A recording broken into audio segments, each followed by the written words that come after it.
Welcome to my kitchen. Hope everyone is doing well. আশা করি সবাই ভালো আছেন ইনশাল্লাহ। কোভিডের মধ্যে সবার মন ভালো রাখার প্রচেষ্টা আমার, সেজন্য টুকটাক এটা ওটা করি। নিজের মন ভালো রাখার প্রচেষ্টা করি, আবার যদি আমার শো দেখে, কুকিং শো দেখে যদি কারো মন ভালো হয়, যদি দু একজনের মনও ভালো হয়, তাও আমার ভালো লাগবে। তো আমি বাগানের আজকের ফ্রেশ ফুল নিয়ে এসেছি। আজকের ফ্রেশ ফুল হচ্ছে ইয়েলোটা, আর এই হোয়াইটগুলো, আর এই ব্লুইশ পার্পল, আর এই যে গোলাপ। ছোটোবেলায় আমাদের যে বাসায় বড় হয়েছি সে বাসায় অনেক গোলাপ হতো। আমার আম্মা গোলাপ নিজে হাতে গোলাপ গ্রো করতেন। তো তখন বাসার গোলাপ দু একটা মাথায় দিতাম। তখন তো অনেক ফ্রেশ ফুল পাওয়া যেত। এখন এই ঠান্ডার দেশে খুব একটা ফ্রেশ ফুল পাওয়া যায় না, তাই বাগানে এই প্রথম গোলাপটা দিয়ে একটু মাথায় দিয়ে সাজলাম। বাইরে তো আর যাওয়া সম্ভব না। আজকে আমি ভাবছিলাম একটা মাছের গান দিয়ে শুরু করি, যেহেতু আজকে আবার মাছ রান্নার প্ল্যানে। তো মাছের কোনো গান খুঁজে পাচ্ছি না। মনে পড়লো ছোটোবেলায় একটা ছায়াছন্দ দেখতাম, তখন একটা ছোট্ট গান শুনেছিলাম। সেই গানটা না আমার খুব ভালো লাগতো, কেন জানি। গানটা এমন কিছু না, কিন্তু ভালো লাগতো।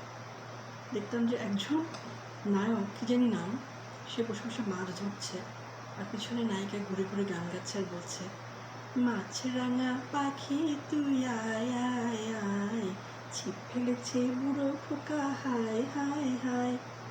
তো এইটাই একমাত্র মাছের গান মনে পড়লো। আজকে যে মাছটা বানাবো সেই মাছটার নাম হচ্ছে balti fish curry in spicy coconut sauce. Balti, এটা হচ্ছে একটা ইন্ডিয়ান মাছের কারি। তো বাল্টি ফিশ বলতে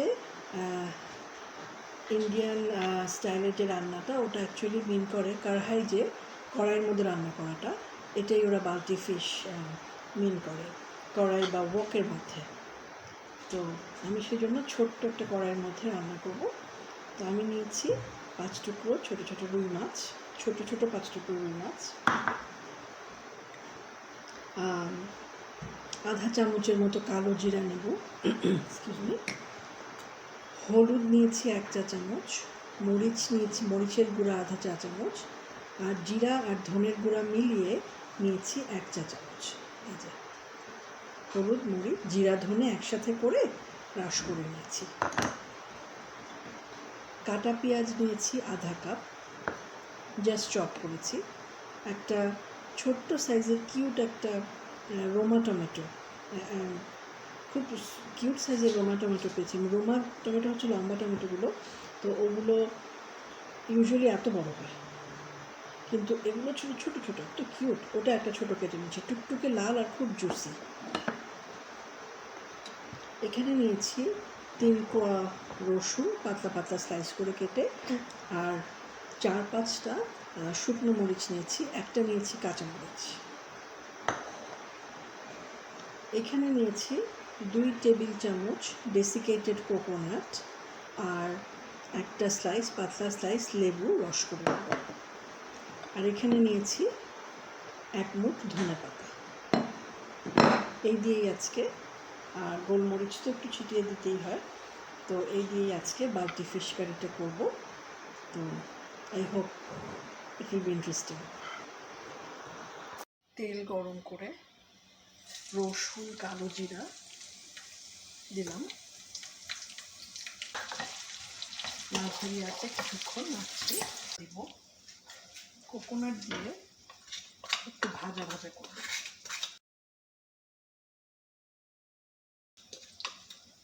কোকোনাটটা একটু ভেজে নেব।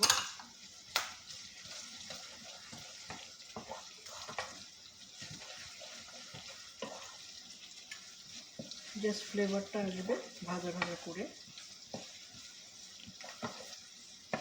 তারপরে টমেটো দিচ্ছি, টমেটোটা একটু ভাজা ভাজা করব।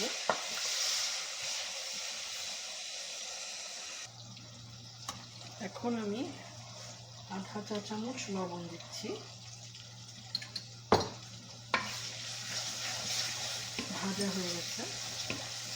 এখন আমি হলুদ, মরিচ, জিরা, ধনেটা দিচ্ছি। এইটা আমি নিজে অ্যাড করেছি। এখানে খালি ধনিয়া দেওয়ার কথা রেসিপিতে, কিন্তু আমি এখানে একটু হলুদ, মরিচ আর জিরাও দিচ্ছি, এটা আরও মজা হবে। মশলাটা কষাচ্ছি। এখন আমি সুন্দর হয়ে গেছে, মশলা একদম পারফেক্ট। এখন আমি মাছগুলো অ্যাড করে দিচ্ছি।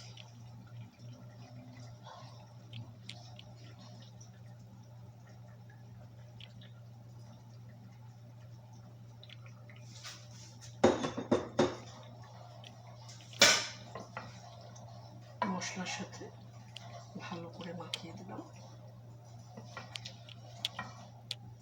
মাছের টুকরোগুলো।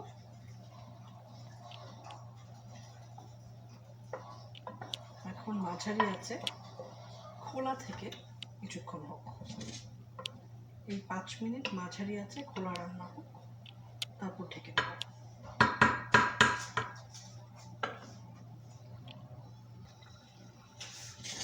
শেক করে দিলাম, বেশ করে গোলমরিচ দিলাম, বেশ করে না একটু দিলাম আর কি। এখন লেবুর রস চিপে দিচ্ছি, হালকা একটু লেবুর রস। এখন এটা ঢেকে রাখছি অল্প আছে, মিডিয়াম টু লো আছে, 5 মিনিট। মাছ হয়ে গেছে, এখন আমি ধনিয়া পাতা ছিটিয়ে দিলাম। ব্যাস, বেশি লাগবে না।